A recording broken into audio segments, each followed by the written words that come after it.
YouTube channel study with ಪರಶುರಾಮ್ಗೆ ಸ್ವಾಗತವನ್ನು ಕೊಡ್ತೀನಿ.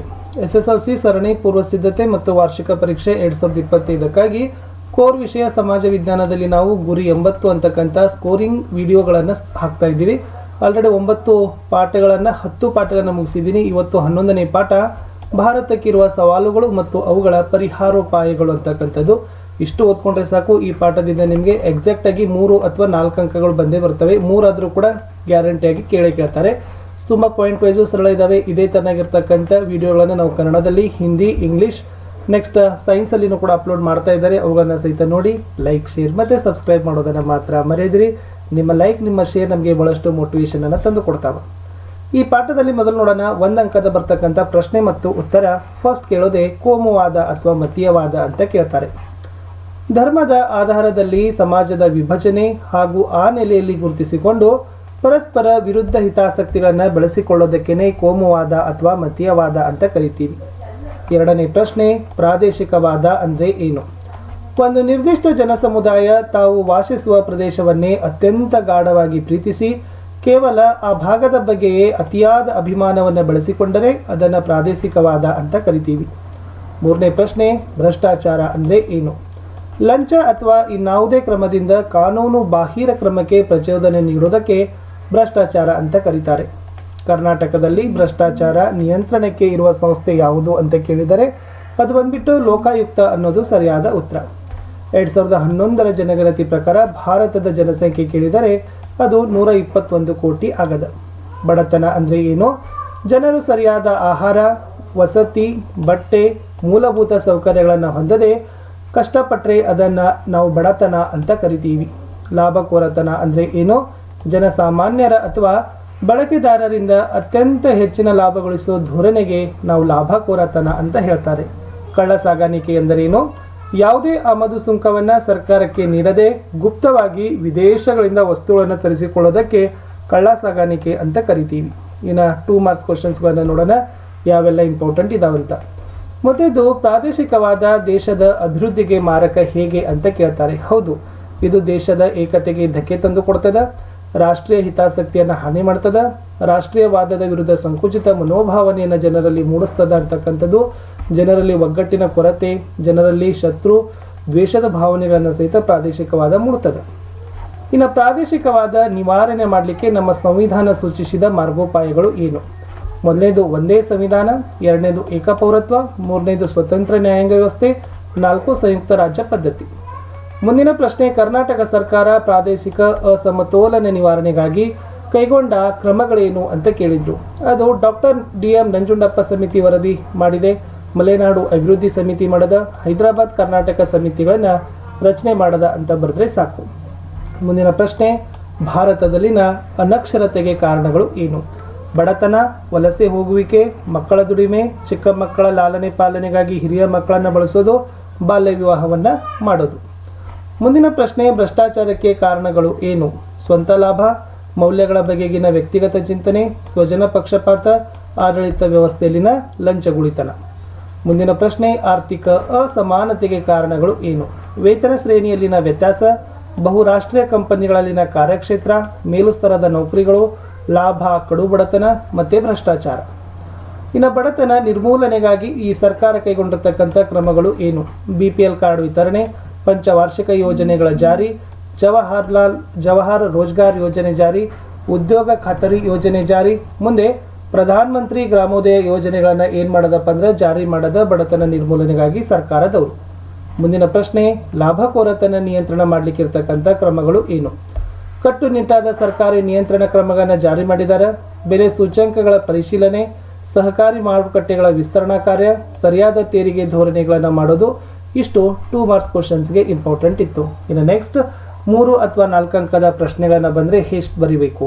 3 marks ಬಂದು ಕೇಳಿದರೆ ಕಂಪಲ್ಸರಿಯಾಗಿ 6 ಪಾಯಿಂಟ್ಸ್ ಬರೀಬೇಕು. 4 ಅಂಕಕ್ಕೆ ಕೇಳಿದರೆ 8ರಿಂದ 10 ಪಾಯಿಂಟ್ಸ್ಗಳಲ್ಲಿ ನಿಮ್ಮ ಉತ್ತರಗಳ ವಿವರಣೆಯಲ್ಲಿ ಇರಬೇಕು. ಸ್ವಾತಂತ್ರ್ಯ ನಂತರ ಭಾರತ ಎದುರಿಸ್ತಕ್ಕಂಥ ಸಮಸ್ಯೆಗಳೇನು? ಕೋಮುವಾದ, ಮಹಿಳಾ ಸ್ಥಾನಮಾನ, ಜನಸಂಖ್ಯೆ ಹೆಚ್ಚಳ, ಲಾಭಕೋರತನ, ಭ್ರಷ್ಟಾಚಾರ, ಅನಕ್ಷರತೆ, ಆರ್ಥಿಕ ಅಸಮಾನತೆ, ಬಡತನ, ಪ್ರಾದೇಶಿಕವಾದ, ಕಳ್ಳ ಸಾಗಾಣಿಕೆ. ಮೋಸ್ಟ್ ಇಂಪಾರ್ಟೆಂಟ್, ಈ ಪ್ರಶ್ನೆ ಬಹಳ ಸರಿ ಕೇಳಿದ್ದಾರೆ. ಇನ್ನು ಭಾರತ ಎದುರಿಸ್ತಕ್ಕಂಥ ಸಮಸ್ಯೆಗಳಿಗೆ ಪರಿಹಾರಗಳು ಏನು?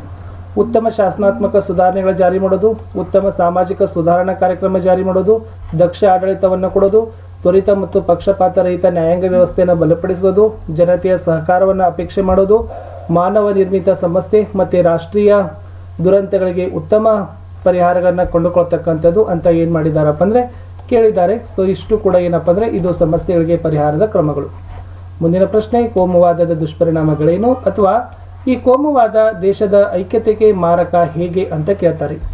ಇದು ಮುಖ್ಯವಾಗಿ ಸಮಾಜದಲ್ಲಿ ಭಿನ್ನತೆ ಮತ್ತು ಗುಂಪುಗಾರಿಕೆಯನ್ನು ಪೈಪೋಟಿ ಮಾಡ್ತದ, ಆರ್ಥಿಕ ವೈಷಮ್ಯ ಮತ್ತು ರಾಜಕೀಯ ಪೈಪೋಟಿಯನ್ನು ಸೃಷ್ಟಿಸ್ತದ, ಭಯದ ವಾತಾವರಣದ ಸೃಷ್ಟಿ, ರಾಷ್ಟ್ರೀಯ ಏಕತೆ ಮತ್ತು ಸಮಗ್ರತೆಗೆ ಅಡ್ಡಿ, ಸಮಾಜದ ನೆಮ್ಮದಿ ಕೆಡಿಸ್ತದ, ಜೀವ ಮತ್ತು ಆಸ್ತಿ ಹಾನಿ, ಸಮಾಜದಲ್ಲಿ ಗುಂಪು ಘರ್ಷಣೆಯನ್ನು ಪ್ರಚೋದಿಸ್ತದ ಕೋಮುವಾದ. ಮುಂದಿನ ಪ್ರಶ್ನೆ, ಕೋಮುವಾದ ನಿಯಂತ್ರಣಕ್ಕಾಗಿ ಸರ್ಕಾರದವರು ಕೈಗೊಂಡ ಕ್ರಮಗಳು ಏನು ಅಥವಾ ನೀವು ಯಾವ ಕ್ರಮಗಳನ್ನು ಸೂಚಿಸ್ತೀರಿ? ಏಕರೂಪದ ಕಾನೂನು, ನಾಗರಿಕ ಕಾನೂನು ಸಂಹಿತೆಯನ್ನು ಜಾರಿ ಮಾಡಬೇಕು, ಜಾತ್ಯತೀತ ಮನೋಭಾವವನ್ನು ಹೆಚ್ಚಿಸಬೇಕು, ರಾಷ್ಟ್ರೀಯ ಚಿಂತನೆಗೆ ಅಧಿಕ ಮಹತ್ವ ಕೊಡಬೇಕು, ಸಾರ್ವಜನಿಕ ಕಟ್ಟೆಚ್ಚರವನ್ನು ಕೊಡೋದು, ರಾಜಕೀಯದ ಅಚಲ ನಿರ್ಧಾರ, ಕ್ರಮಬದ್ಧ ಕಾನೂನು, ಆರೋಗ್ಯಕರ ಸುದ್ದಿ ಮಾಧ್ಯಮಗಳನ್ನು ಹಬ್ಬಿಸೋದ್ರಿಂದ ನಾವು ಕೋಮುವಾದವನ್ನು ನಿವಾರಣೆ ಮಾಡ್ಬೋದು. ಇನ್ನು ಅನಕ್ಷರತೆ ನಿವಾರಣೆಗಾಗಿ ಸರ್ಕಾರದವರು ಕೈಗೊಂಡ ಕ್ರಮಗಳು, ಅದು ಸರ್ವ ಶಿಕ್ಷಣ ಅಭಿಯಾನ ಕಾರ್ಯಕ್ರಮ ಜಾರಿ ಮಾಡದ, ರಾಷ್ಟ್ರೀಯ ಸಾಕ್ಷರತಾ ಮಿಷನ್ ಜಾರಿ, ಶಿಕ್ಷಣವನ್ನು ಮೂಲಭೂತ ಹಕ್ಕನ್ನಾಗಿ ಮಾಡಿದ್ದಾರೆ, ಶಿಕ್ಷಣ ಹಕ್ಕು ಕಾಯ್ದೆ ಜಾರಿ, ಮಹಿಳಾ ಶಿಕ್ಷಣ ಜಾರಿ, ವಿಕಲಚೇತನರ ಶಿಕ್ಷಣಕ್ಕೆ ಪ್ರೋತ್ಸಾಹ, ಮಹಿಳಾ ಜಾಗೃತಿ ಕಾರ್ಯಕ್ರಮಗಳನ್ನು ಆಯೋಜನೆಯನ್ನು ಮಾಡಿದ್ದಾರೆ. ಮುಂದಿನ ಪ್ರಶ್ನೆ, ಭ್ರಷ್ಟಾಚಾರದ ವಿವಿಧ ರೂಪಗಳು, ಭ್ರಷ್ಟಾಚಾರದ ಅಲ್ಲದಲ್ಲಿ ಸೇರಿಕೊಂಡಿರುವ ಅಂಶಗಳು ಅಥವಾ ಈ ಭ್ರಷ್ಟಾಚಾರದಿಂದಾಗುವ ಪರಿಣಾಮಗಳು ಏನು ಅಂತಕ್ಕಂಥ ಪ್ರಶ್ನೆ ಕೇಳ್ತಾರೆ. ತೆರಿಗೆ ಕಳ್ಳತನ, ಅಕ್ರಮ ದಾಸ್ತಾನು, ಕಳ್ಳಸಾಗಾಣಿಕೆ, ಆರ್ಥಿಕ ವಂಚನೆ, ಮೋಸಗಾರಿಕೆ, ವಿದೇಶಿ ವಿನಿಮಯದ ಕಾನೂನು ಉಲ್ಲಂಘನೆ, ಔದ್ಯೋಗಿಕ ವಂಚನೆ. ಇನ್ನು ಭ್ರಷ್ಟಾಚಾರ ನಿಯಂತ್ರಣದ ಕ್ರಮಗಳು, ಪ್ರಬಲ ರಾಜಕೀಯ ಇಚ್ಛಾಶಕ್ತಿ, ಸಾರ್ವಜನಿಕ ಸಹಕಾರ, ಒಳ್ಳೆ ನಾಯಕತ್ವ, ಉತ್ತಮ ಅಧಿಕಾರಿ ವರ್ಗ, ಲೋಕಪಾಲ್ ಮತ್ತು ಲೋಕಾಯುಕ್ತ ಸಂಸ್ಥೆ, ಕಠಿಣ ಶಿಕ್ಷೆ, ಶೀಘ್ರ ನ್ಯಾಯದಾನ, ಸರ್ಕಾರಿ ಕಚೇರಿಗಳಲ್ಲಿ ಸಿಸಿ ಕ್ಯಾಮೆರಾಗಳನ್ನು ಅಳವಡಿಕೆಗಳನ್ನು ಮಾಡೋದ್ರಿಂದ ನಾವು ಭ್ರಷ್ಟಾಚಾರವನ್ನು ನಿಯಂತ್ರಣ ಮಾಡ್ಬೋದು. ಇನ್ನು ಮಹಿಳಾ ಸ್ಥಾನಮಾನ ಉತ್ತಮಪಡಿಸಲಿಕ್ಕೆ ನಿಮ್ಮ ಸಲಹೆಗಳೇನು ಅಥವಾ ಈ ಮಹಿಳೆಯರ ಸ್ಥಾನಮಾನ ಉತ್ತಮಪಡಿಸಲಿಕ್ಕೆ ಸರ್ಕಾರದ ಯೋಜಿತ ಕ್ರಮಗಳ ಬಗ್ಗೆನೂ ಕೂಡ ನಿಮಗೆ ಪ್ರಶ್ನೆ ಬರ್ತದೆ. ಮಹಿಳಾ ಶಿಕ್ಷಣ, ವರದಕ್ಷಿಣೆ ನಿಷೇಧ, ಬಾಲ್ಯ ವಿವಾಹ ನಿಷೇಧ, ಸ್ತ್ರೀ ಶಕ್ತಿ ಕಾರ್ಯಕ್ರಮಗಳು, ಮಹಿಳಾ ಸ್ವಸಹಾಯ ಸಂಘಗಳು, ಮಹಿಳಾ ಮಂಡಳಗಳು, ಮಹಿಳಾ ಆಯೋಗಗಳು, ಮಹಿಳಾ ಮೀಸಲಾತಿ ಜಾರಿ ಅಂತಕ್ಕದ್ದನ್ನು ಬರೀಬೇಕು.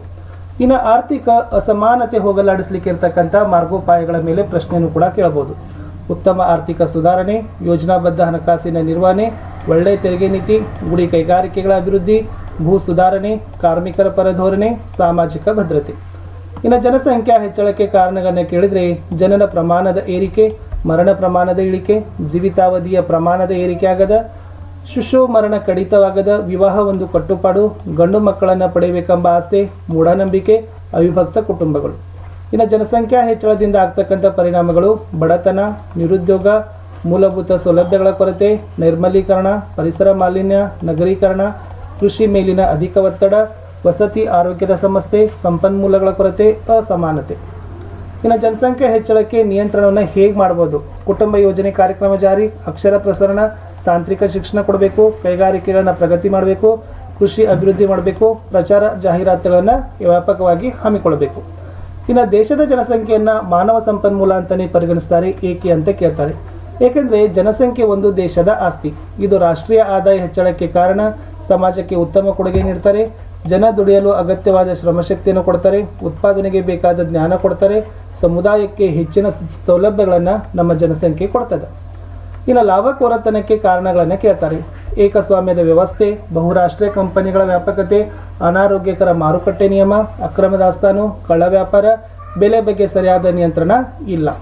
ಇನ್ನು ಲಾಭಕೋರತನದ ಪರಿಣಾಮಗಳು ಅಥವಾ ಲಾಭಕೋರತನ ಉತ್ಪಾದಕ ಮತ್ತು ಗ್ರಾಹಕರಿಗೆ ನಷ್ಟ ಉಂಟು ಮಾಡ್ತದೆ. ಈ ಹೇಳಿಕೆ ಸಮರ್ಥಿಸಿ.